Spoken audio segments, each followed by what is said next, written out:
Tous les soirs en direct dans Smart Bourse, 3 experts sont avec nous pour se pencher sur ces sujets brûlants de l'actualité économique, financière. On est ravis d'accueillir Bertrand Puivre. Bonsoir Bertrand. Bonsoir. Vous êtes gérant Action Internationale chez Fidelity.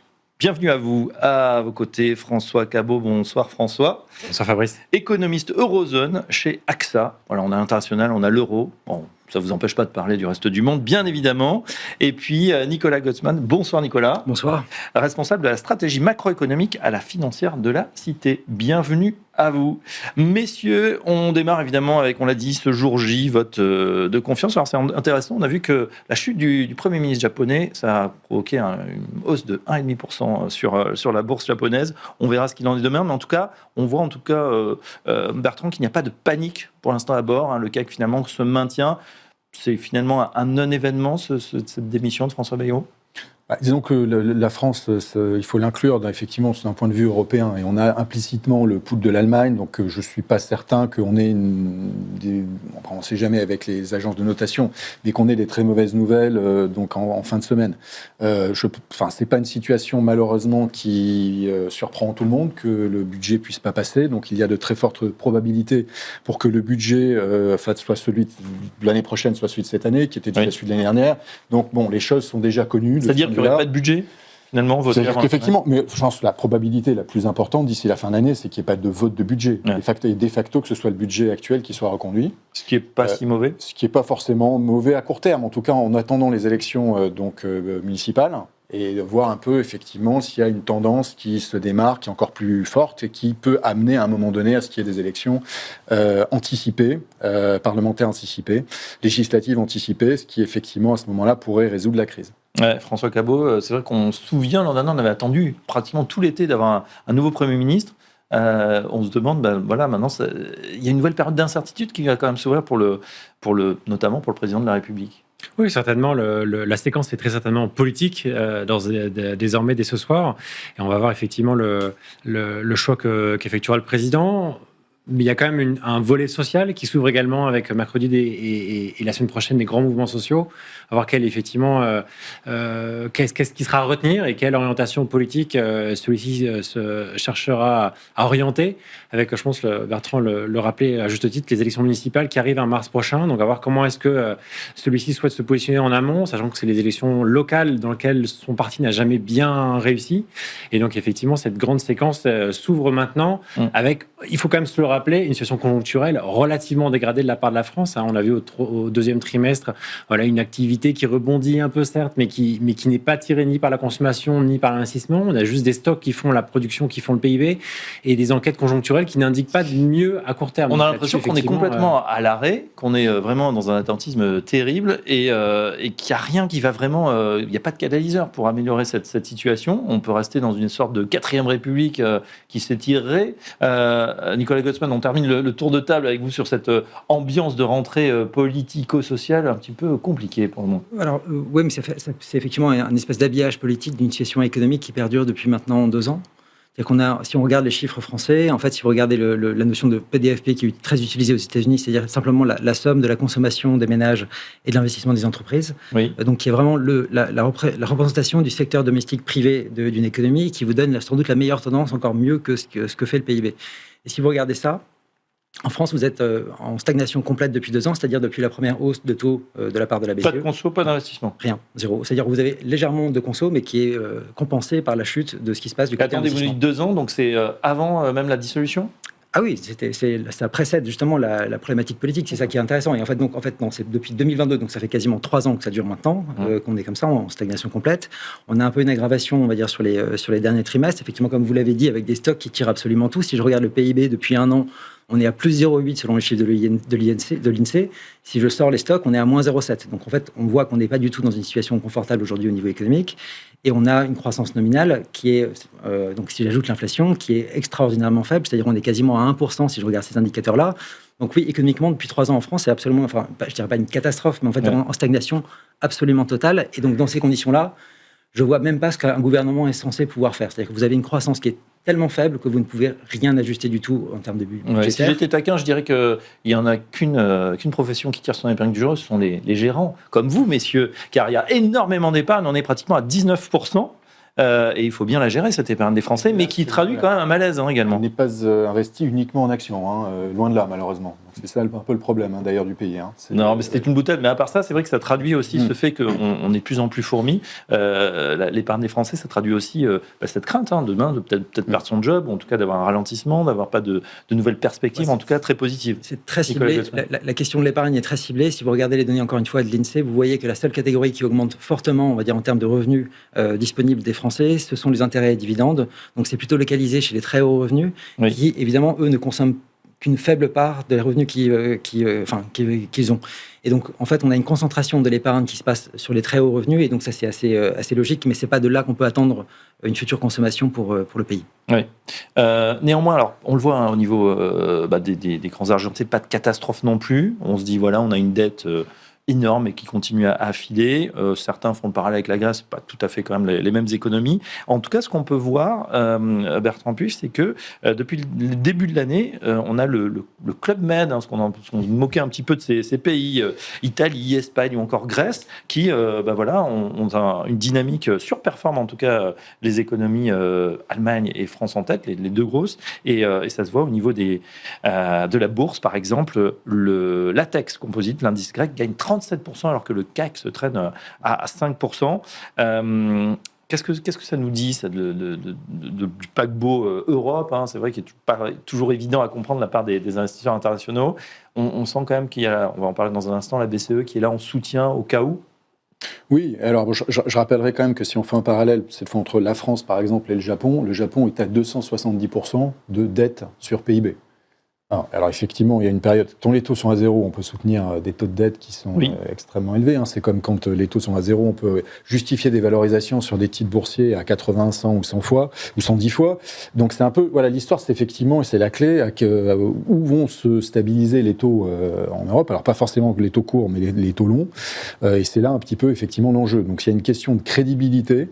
C'est pas forcément ce qu'on va faire, mais c'est ce qu'on veut faire ou ce qu'on va lancer comme message donc au marché pour éviter qu'on ait effectivement un embrasement et que les taux français montent fortement. Bon, pour nous, c'est pas le scénario central. On pense que les choses vont rester quand même sous contrôle. Encore une fois, il y a des pays développés comme le Japon qui sont à quasiment 3 fois notre niveau de dette par rapport au PIB. Et ils ont survécu. Donc, Mais on dit souvent parce qu'ils possèdent leur propre dette finalement. Alors c'est vrai que la Banque centrale japonaise détient 60-70% de la dette, c'est vrai.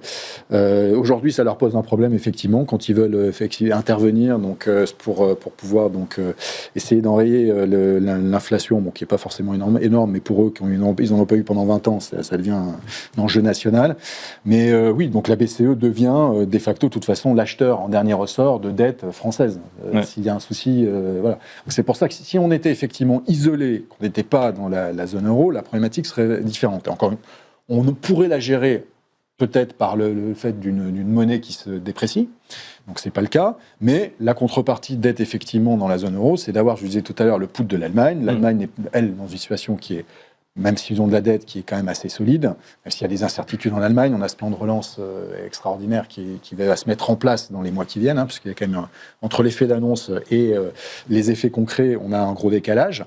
Donc tout ça fait que de toute façon l'Allemagne est en dernier ressort la garantie de la France. Ouais, c'est la garantie, et c'est vrai qu'il y a ce grand plan de relance. Le DAX est à plus de 17%, donc on croit en Allemagne.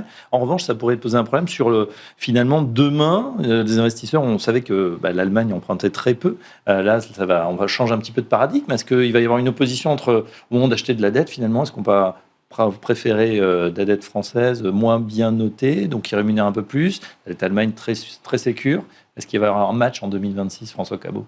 Non, je ne crois pas. Je pense qu'effectivement, là, il y a une séquence politique qui s'ouvre et qui, on l'espère, donnera lieu à un agenda, une prévisibilité, une crédibilité des politiques qui vont être menées. Je pense que là-dessus, vous faisiez référence au Club Med. Je pense qu'il faut en retenir, c'est un mot, c'est le mot réforme. Et c'est effectivement ce à quoi la France s'est appelée, notamment d'un point de vue finances publiques. Et je pense qu'effectivement, modulo cet agenda se mettant en place dans les prochains mois et trimestres, on peut avoir effectivement, il n'y a pas de sujet d'avoir lieu de débat de Allemagne contre France. Je pense qu'au contraire, c'est plutôt les effets de ruissellement d'une Allemagne qui se porte mieux, qui ne peut qu'aider la France de ce point de vue-là, mais avec modulo cette question de la prévisibilité et de la crédibilité du plan français d'un point de vue de finances publiques, où là, effectivement, on est quand même sur une trajectoire délicate depuis 2 ans, avec des déficits qui sont extrêmement élevés, sans parler de la dette qui est effectivement sur une trajectoire délicate. Sauf que, Nicolas Gosselin, je vous ai coupé tout à l'heure, pardonnez-moi, mais c'est vrai qu'on ne voit pas très bien qui pourrait incarner ce changement et faire enfin ces réformes. On a l'impression qu'on est avec un Parlement extrêmement divisé. Si on votait demain, on aurait finalement de nouveau à peu près ces 3 blocs, et on ne voit pas, sans parler d'un Javier Milei, mais quelqu'un qui fasse les réformes structurelles dont on a besoin pour se donner un petit peu d'air. Moi, je ne suis pas persuadé que ce soit les réformes qui vont nous tirer de la situation dans laquelle on est. Quand je regarde, encore une fois, ce qui est fait aujourd'hui par la BCE, en fait, la situation du pays ne m'étonne pas beaucoup. On a une Pourquoi ? Quel rapport avec... que j'estime largement trop restrictive de la part de la BCE. Quand je regarde ce qui se passe, si je compare par exemple la situation de la réduction de la taille du bilan entre les États-Unis et ce qui se passe en Europe, depuis le mois d'avril, les États-Unis ont choisi d'abaisser donc la réduction de la taille de leur bilan. C'est-à-dire qu'en fait, ils ont eu, depuis avril jusqu'à aujourd'hui, ils ont 425 milliards de dettes de trésorerie, donc des obligations publiques américaines, qui sont arrivées à échéance. Ils en ont réinvesti 405 milliards. C'est-à-dire qu'en fait, ils font du contrôle de courbe. C'est-à-dire qu'ils laissent les titres arriver à échéance et ils interviennent sur le marché de long terme. Donc, ils en rachètent ?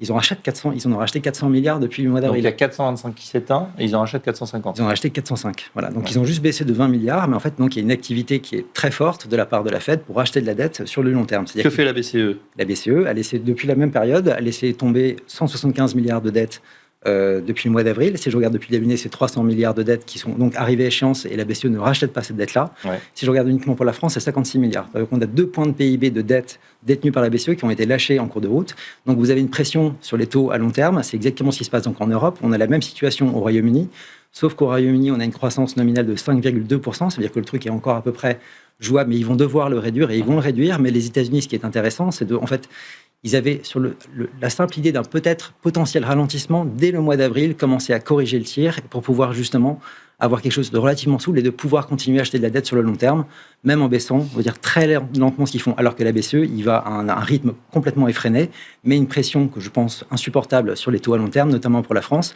Et donc quand on regarde la situation en Europe aujourd'hui, on a des taux élevés sur le long terme, il n'y a aucune transmission de la politique monétaire de la BCE dans l'économie réelle. Vous avez une baisse de taux depuis 1 an, passer de 4 à 2%, sauf que comme vous faites ça en même temps, vous avez des taux qui restent élevés sur le long terme, ce qui n'est pas le cas pour le reste de l'économie, donc vous n'avez pas de transmission, et en plus vous avez des budgets de l'État qui sont complètement contraints par le niveau de dette qui commence à augmenter. Et je pense effectivement que la BCE fait absolument n'importe quoi, et j'espère vraiment qu'ils vont corriger le tir rapidement sur le point de vue de la réduction de la taille du bilan. Alors, excellente transition, puisqu'on va suivre justement l'action de la BCE, ça sera jeudi. Qu'est-ce qu'elle va annoncer ? Bon, jusqu'ici, on ne pense pas qu'il va y avoir de baisse de taux supplémentaires, Bertrand Puif. Je pense que ça va être wait and see. Ils vont botter en touche et attendre encore. Parce que on est peut-être arrivé aussi comme on disait, à l'inflation, hein, qui est le mandat de la BCE, une inflation maîtrisée. On est de nouveau sur les 2%, et finalement, l'atterrissage en douceur est fait, et on se redonne peut-être des marges de manœuvre du côté de la BCE pour un éventuel prochain choc. Attention, il y a quand même l'effet des tarifs qui va arriver en décalé. Ça, il faut l'avoir quand même en tête. Ça, c'est un premier élément. Il y a le fait aussi que, ce n'est pas le consensus, mais imaginons que l'euro soit moins fort aussi. C'est quelque chose. La force de l'euro nous a un peu protégés également au niveau inflation. Donc on n'est pas non plus sorti du bois là-dessus, attention. Mais effectivement, on est plutôt dans une trajectoire qui est positive et qui devrait pousser à un moment donné la BCE à être un peu plus agressive en termes de baisse, mais ce ne sera pas sans doute le cas cette fois-ci. Oui, François Cabot, même constat. Ni même, alors certainement pas, c'était en septembre, ni même en termes de guidage. Je pense que, en tout cas en ce qui nous concernait, on attendait une BCE beaucoup plus dovish, beaucoup plus accommodante en juin, en juillet. Elle ne l'a pas du tout été. Là, on a la recette parfaite en termes de révision de prévision de la BCE sur ses propres prévisions d'inflation et de PIB, qui vont être plutôt à la hausse, à la fois sur l'inflation et comme sur la croissance également. Donc, elle n'a aucune munition pour être accommodante, pour donner un biais, alors qu'elle aurait pu l'avoir les fois précédentes. Donc, je pense qu'effectivement, là-dessus, on n'a rien à attendre de la BCE. Par contre, je partage tout à fait votre constat que la situation fondamentale, et vous l'évoquez sur la France, mais c'est également le cas sur d'autres pays, est beaucoup plus délicate, beaucoup plus fragile d'un point de vue macroéconomique qu'on voudrait le croire, et dès lors qui nécessiterait d'avoir des taux plus bas. Donc effectivement, de notre côté, on attend encore une baisse de taux. Les taux sont trop hauts pour vous actuellement. Exactement. Pour le niveau de l'économie, quand on voit que nous, on est pratiquement à 0 de croissance. Voilà, tout à fait. Et donc, du coup, nous, on attend une baisse de taux supplémentaire en décembre pour effectivement contrecarrer ces taux longs qui sont élevés et qui rendent délicat le financement de l'économie. On le voit bien à la fois sur le prix, mais en volume de crédit, qui sont tout à fait anémiques depuis 2 ans. Et on voit bien qu'effectivement, il y a une transmission dans les taux au nouveau crédit, donc le prix diminue. Par contre, dans le volume de prêt, on n'est pas à 0, mais on a une très faible croissance qui donne lieu effectivement une croissance tout à fait atteinte, comme on l'évoquait. Nicolas, vous nous disiez tout à l'heure, excusez-moi, ça fait 3 ans qu'on n'investit plus, et 3 ans que les ingénieurs économiques sont confrontés justement au coût de l'argent qui est très élevé. Que ça soit parce que cette hausse qu'on a eue très considérable des taux d'intérêt, c'est vrai qu'on l'a pris de plein fouet après l'invasion de la Russie en Ukraine, mais donc ça pénalise évidemment, pour expliquer, ça pénalise évidemment les agents économiques, que ce soit le consommateur, que ce soit les investisseurs également. Absolument. Et encore une fois, là, ce qui se passe depuis 1 an du côté de la BCE, c'est-à-dire on baisse les taux. Oui. Donc sur un plan, la politique monétaire de la BCE est de baisser les taux. Donc vous avez une communication qui a l'air assez dovish, et en même temps, vous avez une réduction de la taille de bilan qui est d'une rapidité et d'une force qui est vraiment très, très violente. Et cette violence-là, elle se traduit par des taux longs qui continuent de rester à des niveaux beaucoup trop élevés. Et donc, vous avez une pontification de la courbe. Donc, le court devient plus bas, le long reste plus haut. Et donc, vous n'avez pas de transmission à l'économie réelle de la politique monétaire. Et donc là, vous avez un gros problème parce que vous pesez très largement sur l'activité économique, vous pesez sur les budgets de l'État et vous mettez des gouvernements dans une difficulté invraisemblable. Et je pense que le cas de la France est symptomatique de cela. C'est que si on regarde sur la séquence depuis 2019, la France est le pays de la zone euro qui a eu la plus faible inflation au total. C'est-à-dire qu'en moyenne, la hausse de taux de la BCE a plus frappé la France parce qu'on avait une inflation plus faible que les autres. Et donc, évidemment, on a un ralentissement qui est plus fort. Oui. Et aujourd'hui, en fait, comme il n'y a pas de transmission, on est cloué au sol, on reste en stagnation complète. Et aujourd'hui, ce qu'on peut dire, c'est que la situation budgétaire et de ce qui se passe en France est largement la conséquence de ce que fait la BCE. Quand vous regardez les recettes de TVA, depuis 2 ans, il y a 0 progression, ce qui est absolument, quasiment sans précédent. Et je trouve que le parallèle avec le Japon, actuellement, est assez intéressant, parce que vous avez donc la chute du gouvernement japonais, du Premier ministre, et vous avez un des candidats qui s'appelle Sanae Takahashi, qui est une femme qui se revendique de l'héritage de Shinzo Abe, qui, elle, a déjà dit l'année dernière qu'elle trouvait ça inconcevable que la Banque centrale japonaise commence à relever ses taux, donc avec une position très, très dovish. Et si on veut comparer ce qui se passe par exemple, au Japon à la France, ou même les États-Unis à la France, vous avez une croissance nominale au Japon qui est de 4,2%, ce qui n'est jamais arrivé depuis quasiment 30 ans, et des taux qui sont à 0,5. Ça veut dire que vous avez un écart entre le niveau de taux et le niveau de la croissance nominale qui est absolument gigantesque, et vous avez des taux en France qui sont à 3,50 grosso modo, et vous avez une croissance nominale, si je regarde uniquement la croissance domestique, qui est à 1%. Ça veut dire qu'on a un niveau de restriction qui est absolument, qui est insurmontable. Voilà. Ouais. Et donc, est-ce qu'il nous faut, alors je sais pas si ce sera Macron ou le chancelier allemand, taper du poing sur la table plus vivement, comme le fait Monsieur Trump avec Jay Powell par exemple, et lui dire, et tordre un peu le bras et dire attendez, nous là on n'y arrive plus. En plus cette dette elle est colossale. Comment on peut faire? C'est ça qui est très paradoxal, c'est que je pense que Powell fait quand même plutôt un bon travail ces dernières années. Je pense que c'est assez clair. Peut-être qu'il aurait dû baisser au mois de juillet, ok, mais sinon il a quand même fait vraiment un bon travail. Quand je vois ce qui est fait depuis 3 ans par la BCE et les dommages que ça cause à l'économie européenne, quand on regarde les situations de l'économie allemande, on dirait, quand on regarde les chiffres, on dirait une autopsie, c'est vraiment invraisemblable. Et la France, c'est à peu près la même chose aujourd'hui. Et donc oui, il y a besoin, c'est bien l'indépendance, mais comme l'a dit Jérôme Powell, l'indépendance, ça se mérite et ça se mérite par les résultats. Et aujourd'hui, les résultats ne sont pas là pour la BCE. Bon, Bertrand, puis vous êtes d'accord avec ce réquisitoire de Nicolas face à Madame Lagarde? Oui, on voit bien qu'aux États-Unis, le pilotage est beaucoup plus fin, que si aux États-Unis, on a un ralentissement, on voit qu'il y a quelques faiblesses un peu sur le marché de l'emploi, ils ont la possibilité, puisqu'ils partent d'un niveau qui est quand même assez haut, de baisser assez fortement et assez rapidement. Alors qu'en Europe, c'est vrai qu'on a observé depuis plusieurs années qu'il y a beaucoup moins de pragmatisme, il y a beaucoup plus de dogmatisme et beaucoup plus paradoxalement, d'intervention politique, parce qu'on a des gens qui ne veulent pas que les taux baissent. Les Allemands ne sont pas forcément favorables à la baisse des taux courts. Donc c'est la problématique de la zone euro et d'avoir de mixer différentes tendances politiques. Même si on devrait avoir une indépendance de la BCE. Mais pour moi, le problème, c'est qu'elle n'est pas vraiment indépendante. Ouais, donc voilà, on se plaint aux États-Unis et chez nous, c'est déjà le cas. François Cabot, pour terminer, sur l'indépendance ou pas de la Banque Centrale Européenne. Je suis assez d'accord avec ce qui est dit. Juste un mot qui n'a pas été dit, qui je pense quand même est la clé de voûte de l'affaire, c'est l'institution. L'institutionnel américain est quand même très différent de ce qu'on a en Europe. Donc, vouloir répliquer de ce qu'on a de côté de l'Atlantique ici est juste totalement inconcevable. Donc, il y a l'idéologie de ce qu'on voudrait faire et peut-être ce serait effectivement la meilleure chose de tendre vers cet institutionnel fédéraliste et donc, du coup, un fonctionnement qui est beaucoup plus en pilotage fin, comme l'a rappelé Bertrand.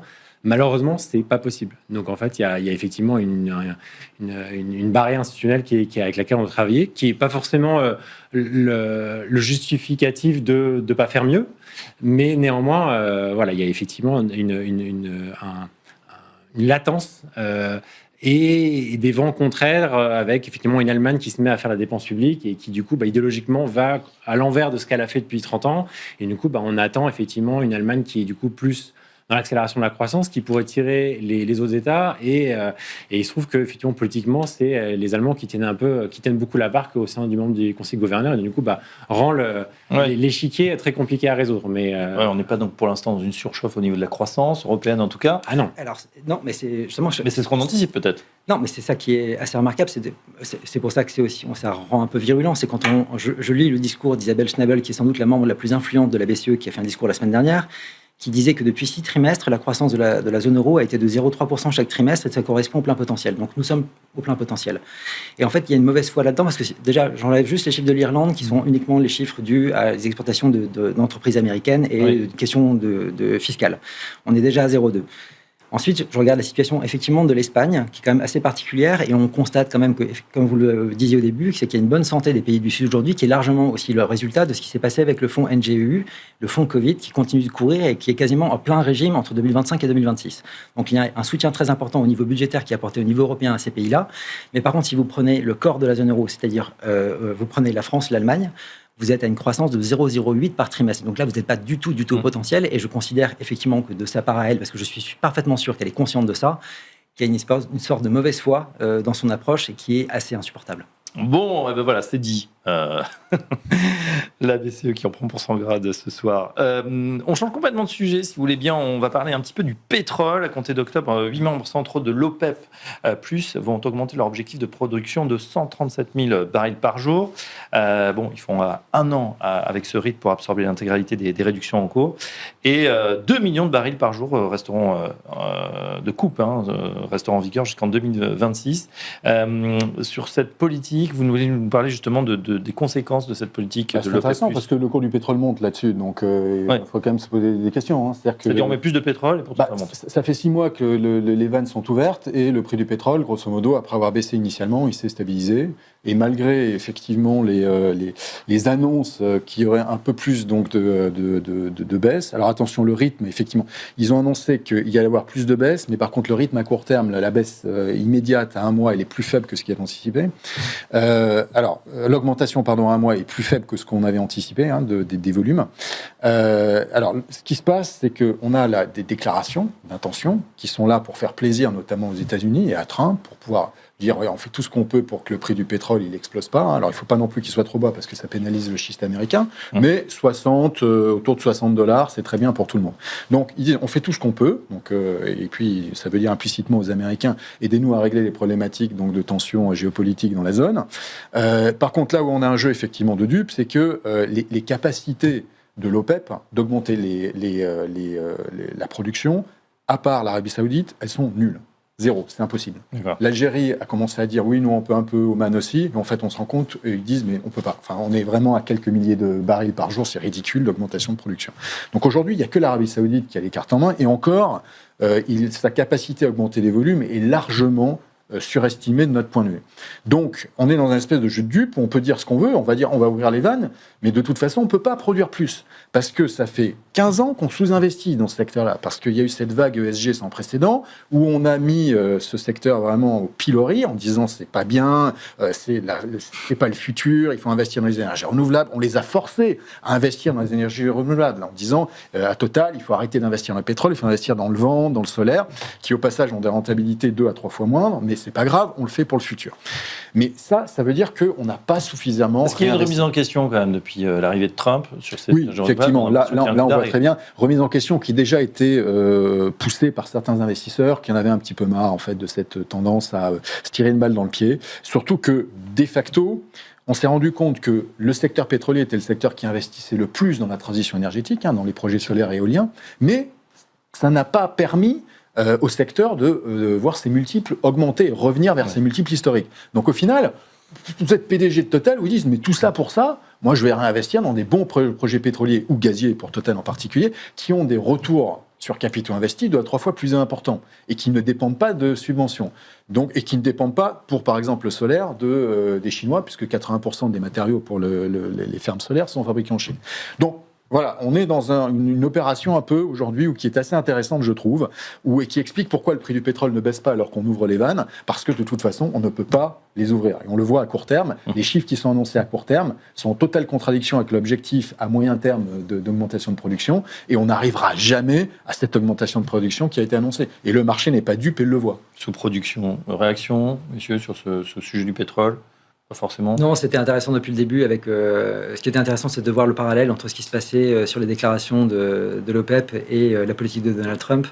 Parce qu'on avait eu le jour du Liberation Day, donc c'était un mercredi. Le lendemain, on avait déjà une déclaration de l'OPEP qui commençait à augmenter sa production et qui travaillait main dans la main. C'est-à-dire que les dégâts qui étaient éventuellement causés par Donald Trump sur le terrain commercial allaient être absorbés en partie par l'Arabie Saoudite qui allait augmenter sa production et que, en gros, les Saoudiens étaient OK pour payer un peu la facture de ce que faisait Donald Trump. Ouais. Bon, tout le monde, de toute façon, a dû passer à la caisse. On voit au bout de ces 6 mois, on pourrait parler de cette guerre commerciale, mais je voudrais qu'on ouvre notre page allocation. François Cabot, justement, avec ce qui se passe, cette rentrée, on a dit, un petit peu agitée. Est-ce qu'il faut reconfigurer son portefeuille en ce moment ? Est-ce qu'on revoit les allocations ? Est-ce qu'on sécurise ? Comment on modifie un peu la tendance ?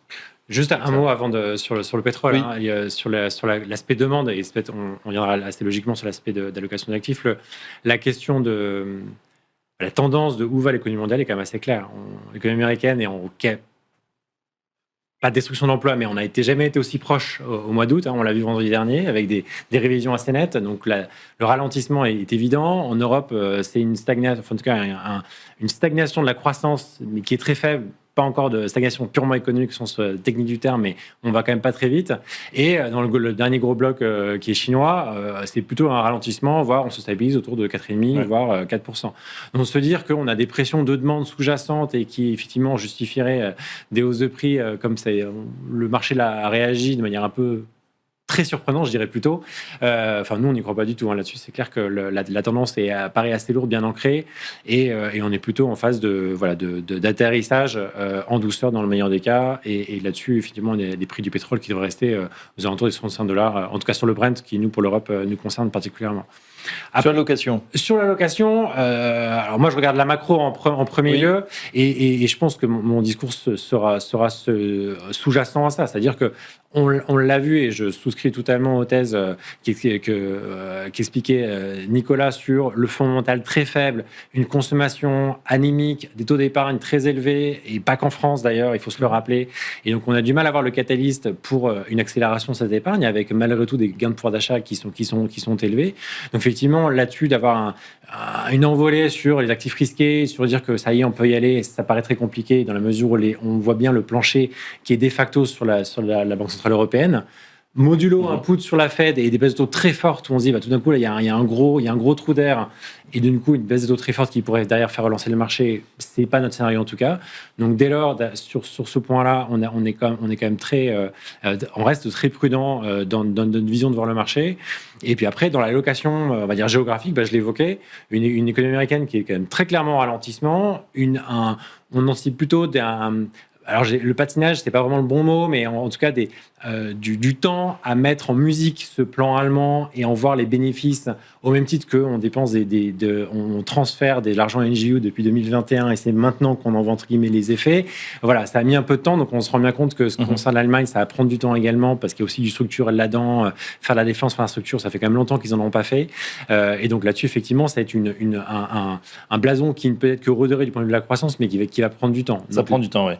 Ça contraste terriblement, je trouve, avec ce qui s'est passé au premier trimestre. Vous vous souvenez, on était dans une espèce d'euphorie, en tout cas avant les tarifs, où on se disait, c'est le moment de l'Europe, on le voyait en tout cas sur les flux. Là, c'était du côté du marché, et même sur l'économie en général, on avait cet espoir peut-être de résolution du conflit russo-ukrainien. On avait l'Allemagne qui lançait son grand paquet fiscal. Et c'est vrai qu'on avait des indices en hausse assez euphoriques. On a l'impression que patatras, tout s'est décomposé en quelques mois. Je vais en remettre une couche, mais je pense qu'il y avait deux verrous. C'est la BCE. Il y a deux verrous principaux à la croissance européenne. C'était le budgétaire allemand et la BCE. Le budgétaire allemand a été déverrouillé au début de l'année. Je pense qu'il fallait absolument à ce moment-là qu'on ait aussi un déverrouillage de la BCE, c'est-à-dire justement de pouvoir accompagner ce mouvement-là, ce qui n'a pas du tout été le cas. Et voilà, et je pense qu'on avait une opportunité qui était, je pense, très importante et qui n'a pas été saisie. Et voilà, donc c'est effectivement un problème. Et concernant la croissance mondiale, ce qui est effectivement assez intéressant, c'est de voir ce ralentissement américain aujourd'hui qui est quand même bien en place, et on le voit notamment sur tous les secteurs d'activité qui sont un peu dépendants des taux d'intérêt. Et il y a un secteur qui est en train de tirer l'intégralité des croissances américaines aujourd'hui, c'est vraiment l'investissement dans l'IA, donc les CAPEX IA. Donc c'est pas la productivité encore qu'on attend de l'intelligence artificielle, c'est vraiment la production de l'IA, les data centers, ce genre de choses, les achats de puces, et qui représentent quasiment 80% de la croissance réelle américaine depuis le début de l'année, ce qui est absolument colossal, alors que c'est un secteur qui représente à peine 5% du PIB. Donc c'est vraiment très très important. Ouais, d'ailleurs, les grandes boîtes américaines, elles n'hésitent pas à déshabiller Pierre pour habiller Paul, c'est-à-dire on vraiment tout se concentre en ce moment sur ces investissements. Et que le niveau de concentration, il est exactement au même niveau que ce qu'on avait en 99 avec la bulle de la tech. Donc, alors je ne dis pas que c'est une bulle, pas du tout, mais de montrer la concentration et la force de ce mouvement-là, et que pour le moment, dans les données notamment qui ont été publiées pour le mois de juillet, ça continue et ça reste aussi fort. Donc on a effectivement un ralentissement sur toute l'économie américaine, sauf sur l'IA, mais qui est tellement fort que pour l'instant, ça permet de cacher le reste. Bertrand, puis voilà, chez Fidelity, quelle est l'allocation? Alors vous êtes plutôt gérant actions internationales, on reste sur les actions, on réduit un petit peu cette poche action en ce moment dans une allocation? La problématique, c'est pour faire quoi c'est pas pour faire de l'or, puisqu'on est quand même sur des plus hauts historiques aussi. Ça continue à grimper. On a dépassé les $3 l'once. À un moment donné, c'est comme le marché américain. Il y a un moment donné, ça s'arrête. Alors, on est assez prudent sur le marché américain en tant que tel, puisqu'effectivement, les valorisations sont très élevées, à 25 fois les profits. Si on fait l'inverse, donc ce qu'on appelle l'earnings yield, on est à 4%. On compare ça au taux à 10 ans américain. On n'est pas rémunéré pour le risque qu'on prend sur les actions américaines, clairement. Après, ce qui est un peu embêtant, c'est qu'effectivement, ce qui tire, on pourrait dire qu'il y a cette dichotomie entre les 7 magnifiques et les sociétés d'IA qui tirent effectivement l'indice et le reste. Nous, on s'attendait à ce qu'il y ait quand même une réduction de l'écart de croissance de profit entre cette poche-là et puis le reste de l'économie, le S&P 493 versus les 7 magnifiques. Et en fait, au deuxième trimestre, on a vu que l'écart était encore extrêmement fort. Ouais. On a d'un côté ces 7 magnifiques qui sont à plus 26 en croissance de profit par action, alors que le reste du S&P était à plus 7%.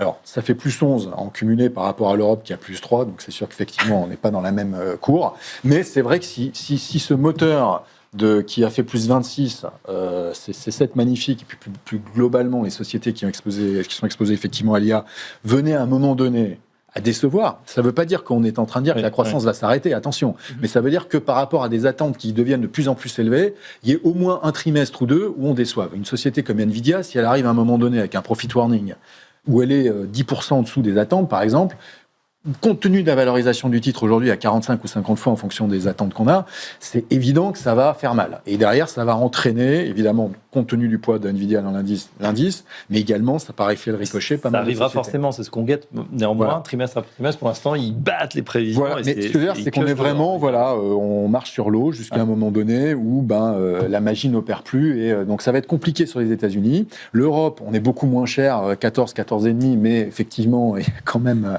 un manque d'engouement, on va dire, de catalystes sur l'Europe. Alors, on peut aller chercher effectivement en stock picking des sociétés qui sont intéressantes, des sociétés qui peuvent... Alors, il y a des sociétés effectivement qui sont sensibles au stimulus allemand comme la défense, mais c'est déjà surjoué, donc c'est un petit peu compliqué. Alors, aujourd'hui, nous, on regarde en Europe, par exemple, des sociétés qui sont sensibles à la croissance chinoise. Il y a beaucoup de sociétés allemandes, notamment automobiles, qui ont énormément souffert du ralentissement de la croissance chinoise, plus le fait, sur l'automobile en particulier, qu'ils ont fait primer leurs propres constructeurs sur ces constructeurs-là. Mais aujourd'hui, quand on regarde sur le terrain, nous, on a des analystes qui sont en Chine, on voit que depuis déjà quelques mois, les revendeurs en fait d'automobiles étrangères, en particulier haut de gamme allemande, en Chine voient finalement, à partir d'un niveau très faible, mais leur niveau de vente repartir. Donc, sur un secteur qui, pour le coup, l'automobile reste encore vraiment très peu cher, pour le coup, même dans une perspective de récession mondiale, le secteur est vraiment très peu cher. Alors bon, évidemment, si c'est l'effondrement total, ils vont perdre beaucoup d'argent et ça va être la catastrophe, mais on n'est pas dans ce scénario-là. Aujourd'hui, voilà, on a un secteur qui price aujourd'hui un ralentissement fort aux États-Unis, le fait que l'Europe rebondisse pas, que la Chine rebondisse pas. Donc on a plutôt, s'il y a des bonnes surprises, on sera rémunéré pour le risque qu'on prend, sur l'automobile par exemple. Donc l'idée, c'est vraiment de faire du stock picking, que ce soit par zone géographique, mais même à l'intérieur des zones géographiques, maintenant ça ne suffit plus. On ne peut plus dire la Chine c'est vraiment pas cher, l'Europe c'est pas cher, les États-Unis. On est obligé de faire du stock picking, de la sélection de titres, de la sélection de secteurs au sein des zones géographiques. Très bien. Nicolas Gozman, l'allocation, est-ce qu'elle se modifie en ce septembre 2025 ? Je pense qu'on est en train de réfléchir à ce qui est en train de se passer aux États-Unis et qui va sans doute se passer dans le reste de l'Occident et qui est et d'ailleurs le cas japonais est vraiment intéressant. Mais en gros, les États-Unis, comme tous les pays depuis 1945, a une croissance qui est le fruit de deux facteurs, qui est la démographie, l'immigration et la productivité. Si je regarde aujourd'hui la croissance américaine, le potentiel estimé notamment par la Fed, c'est 1,8 avec un ratio qui est un peu différent, c'est-à-dire 1,4 de productivité et 0,4 de croissance sur la population. Sur les dernières années, en fait, on avait une croissance qui était beaucoup plus forte que cela. Oui. Non pas parce que la productivité était beaucoup plus forte, mais parce que la démographie, l'immigration a été très importante. Or, aujourd'hui, depuis le début de l'année, en gros, on a une immigration qui est quasiment revenue à zéro aux États-Unis. Et a priori, vu l'ambiance trumpienne, c'est bien parti pour que ça continue comme ça. Donc, on va dire sur les deux pans qui vous permettent d'avoir de la croissance, vous ne pouvez plus compter sur la démographie, il ne vous reste que la productivité aux États-Unis. Mais du coup, le potentiel ici, a priori, c'est 1,4. Ça change tout à fait la perspective de croissance. C'est ce qu'on appelle le R-star, c'est-à-dire le taux d'intérêt naturel. Si vous enlevez la démographie, a priori, il devrait chuter. Et ça, je pense que c'est une réflexion qui, aujourd'hui, n'est pas encore vraiment sauf que ça met des mois à se voir. Ça met des mois à se voir. Mais quand on regarde aujourd'hui les statistiques qui sont publiées aux États-Unis, notamment sur la population, c'est absolument n'importe quoi. Et c'est marrant. Ils ont du mal à mesurer. Il y a des gros problèmes de mesure sur la croissance de la population aux États-Unis, entre les gens qui arrivent de l'extérieur, les gens qui sont sur place. Et donc, on a effectivement un flou très important. Et pour le coup, on aura aussi un chiffre très important demain qui va être publié par le BLS, donc sur l'emploi américain, pour savoir quelles vont être les révisions sur ce qui se passe sur notamment le premier trimestre de cette année, et qui peut avoir un impact très lourd sur ce qui peut se passer pour la suite. Ça veut dire qu'on est prudent sur les États-Unis ? Alors, prudent, mais... Avec des multiples, on le disait, c'est vrai, à des nouveaux records. Prudent, mais je garde bien à l'esprit qu'au contraire de l'Europe, la Banque centrale, la Réserve fédérale des États-Unis, elle est quand même là pour soutenir la croissance, et que s'il y a moindre choc important, ils seront là pour soutenir et faire ce qu'il faut, faire le travail pour justement soutenir cette croissance et avoir un rebond assez immédiat, essayer de contenir les choses, ce qui n'est pas le cas de la BCE. Ouais, la croissance et l'emploi, les deux mandats de la Fed, bien aidés par un président qui vitupère. On verra ça avec le remplaçant de M. Jay Powell. En tout cas, le mot est passé. Vous savez que Christine Lagarde nous écoute tous les soirs, donc elle en a pris pour son grade ce soir. On verra si elle amende sa politique d'ici quelques semaines. En tout cas, merci à nos experts. Nicolas Gozman, responsable de la stratégie macroéconomique à la financière de la Cité. François Cabot, économiste Eurozone chez AXA. Et Bertrand Puif, gérant action internationale chez Fidelity. Merci, messieurs, pour cet éclairage sur les marchés. Dans un instant, on va regarder ce qui se passe du côté du Bitcoin. L'or est à un niveau record, on l'a dit, 3 600 $ l'once. Le Bitcoin, il n'est pas loin des 110 000 $, mais vous allez voir dans un instant, on va réécouter Yves chez Fouetny qui nous raconte que ce Bitcoin il pourrait aller bien plus haut. C'est dans un instant. À tout de suite.